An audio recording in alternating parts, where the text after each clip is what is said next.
This is the Lone Creator YouTube. We hope this video helps. You have what you need: Git installed and a project folder with a README and Git ignore.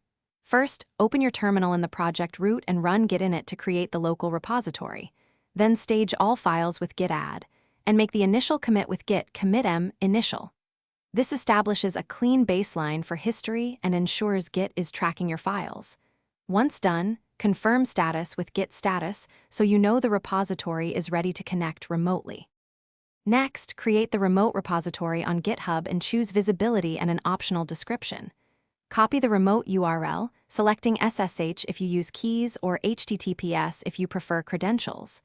Back in your terminal, add the remote with git remote add origin URL. If your local branch is named master, use that, otherwise use main or your branch name. Then push and set up stream, git push u origin main. This sends your commits to GitHub and links local and remote branches for easy future pushes. Finally, open the GitHub repository page to verify your files and commit history are visible.